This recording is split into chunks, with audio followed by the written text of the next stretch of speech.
When you read the Gospels that we've had the last few weeks, and just kind of a cursory look at them, they can be very hard to understand, as we've said before, and see what's the point Jesus is trying to make. For example, in the Gospel today, it sure sounds like Jesus is commending cheating, being devious, being enterprising, and doing something and getting away with it. We see that because he's the one who weaves the story. And in the story, the steward, the owner, is complimenting the person who had been cheating him. And Jesus is telling the story. What gives? We'll come back to that in a moment. But I think there's an example I remembered that can illustrate, even in our own time, what Jesus was really getting at. About 20 years ago, a friend of mine was a pastor in Cleveland. We were talking, and I knew there were some headlines in the Cleveland Plain Dealer about his parish, because there was an usher there who not only counted money and did other things with other organizations, was sometimes the treasurer. Well, they found out that he had been little by little by little, over a 3-year period, stealing money from the parish. And he was crafty in his doing it. He was certainly enterprising. And he took in over $100,000 in that 3-year period. And I remember, obviously he did face some jail time and convicted. But I remember talking to my buddy, and even then we were saying, wouldn't it be good if this fellow would be, if he had been as enterprising, as creative, as focused on the other things he did for the parish in a good way. If he had only been, as we heard in that gospel, more trustworthy. With his mind and with his talent and ways to cleverly make things happen, he could have done a lot of good in that parish rather than what he did to take away from the very trust that the parish gave him. And I bring that up because that's exactly what comes out in the gospel here to look at. And I want to just look at it for a moment and see what Jesus says. The last part of that story of the master commended that dishonest steward for acting prudently, or we could say deviously, or creatively. He's commended for that. But then the point Jesus makes, for the children of this world are more prudent in dealing with their own generation than are the children of light. In other words, he's saying there's a lot of people in a worldly way that are very enterprising in how to make money, including how to cheat. And look at what they do. We read about it every day in the newspaper. Or even for many of us, maybe we're not cheating, but very enterprising in a legitimate way, how to make money, how to creatively, provide for ourselves and the people around us. Jesus is saying to us, wouldn't it be wonderful if every one of us were as enterprising, as focused, as energized in doing what Jesus asks us to do? Individually and as a parish community. When we look out there at the lengths that people will go to be dishonest or thinking only about money and creating it, wow. How about us?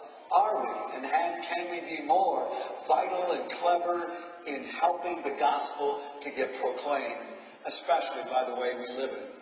And we mentioned that I think this parish for years has done many good things and creative things. And one of the things a couple of years ago, you're probably aware, we've said before, we started 10 different commissions to focus on different aspects of parish life and find creative ways to really foster that particular focus. So, for example, we've had commissions on social justice, on worship, on pastoral care, a number of other areas, evangelization, stewardship, family life, all of these. And a number of people are doing creative things, taking that mind and that community spirit to do something in the direction of the gospel for the sake of us all. Right now, I want to introduce one person, Bob Warner, who's part of the Stewardship Commission. And they've come up with a creative idea that they want to pass on to us that hopefully we'll all be part of. So thanks, Bob.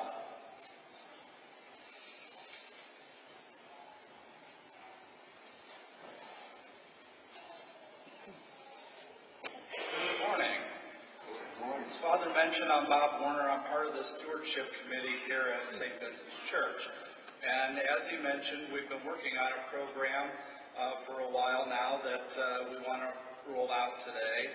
And this is a program that's intended to help fellow parishioners with things that they may not be able to do. They have the skills or the ability to do themselves. So if you recall, about a year ago, there was flyers in the pews. We asked about participation in various commissions.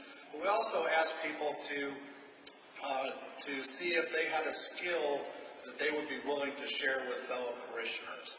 And so we had a numerous amount of response to that, and we had quite a few people volunteer with all sorts of different skills that we have then put together this program we call the St. Vincent's Assistance Program.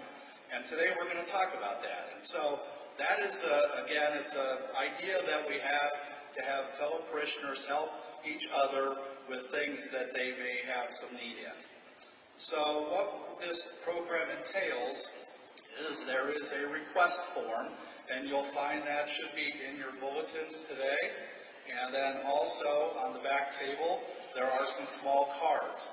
So what would happen is you would fill out this card yourselves or for a fellow parishioner, or give this to parishioners, and they would fill that out. They would return it to the rectory. In the future, we'll have this form will be online under on the St. Vincent's website. So the form will get returned to the rectory. It will then be forwarded on to our commission for review. We'll look at what's being requested to see if there is a skill within the group of people that have volunteered that we could help that out. So if we decide that we have somebody who can help with that, we'll pass it on to one of our coordinators. We've organized with a number of coordinators who will then contact the person on the form who's asking for assistance and get a little bit more detail to make sure that that it truly is something that we can do, and then also to find the person within our list that has the best skills to help that out.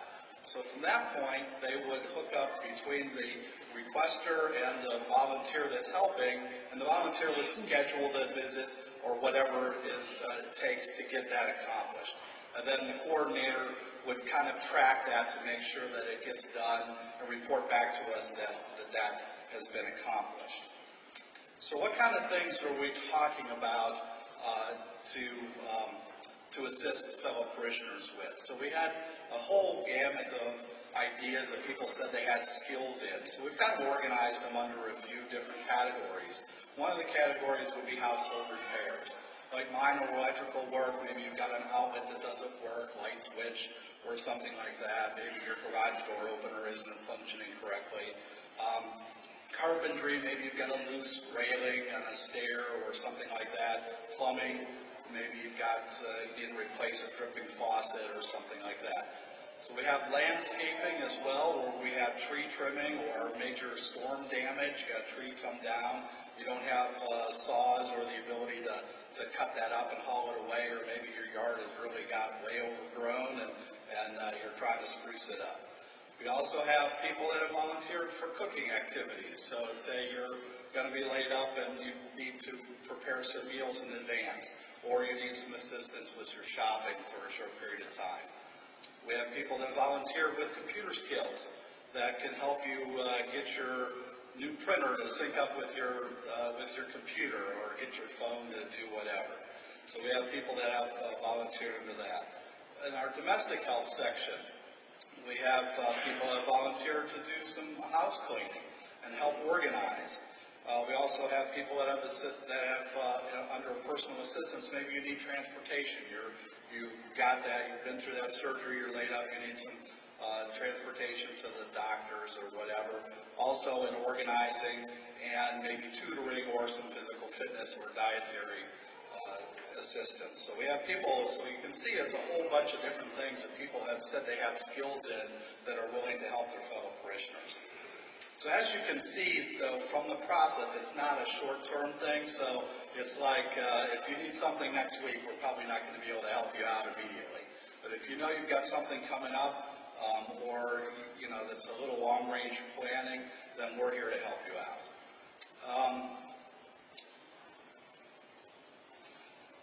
Okay, so you can see that the other thing we want to stress is that this isn't your weekly shopping or your snow shoveling, things like that. This is for an occasional need that you might have due to some circumstance or something minor that comes up that you need assistance on. Our long-range goal is to get this program up and running, offering it to fellow parishioners to begin with, but then eventually maybe taking it out to within the community so we can act as a parish to offer services to our general community and not just the parishioners. So with that, I thank you for your time, and we hope that you'll enjoy this and take an opportunity to use it. Thank you. Hey, let's thank Bob and for this.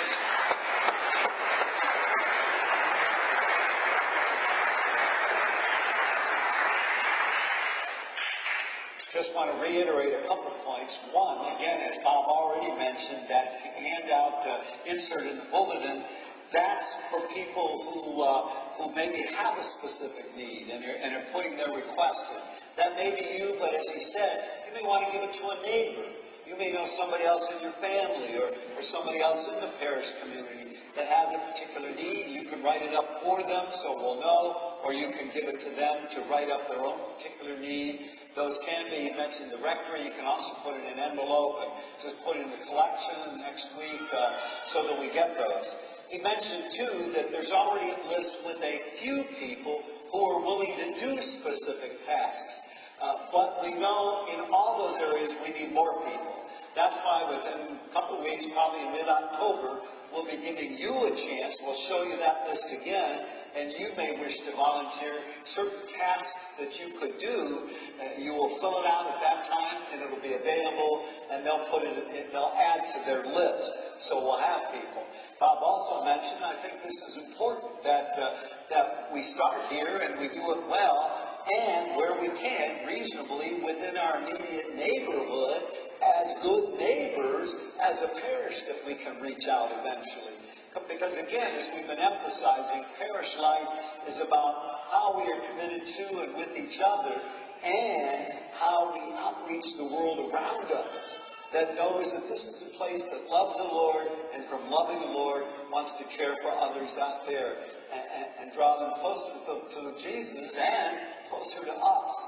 So again, all of these ways to please consider this, and we ask you even now to take a quiet moment as we pray that we will all be good stewards, and this parish will be enterprising in many ways to live and share the gospel. God bless.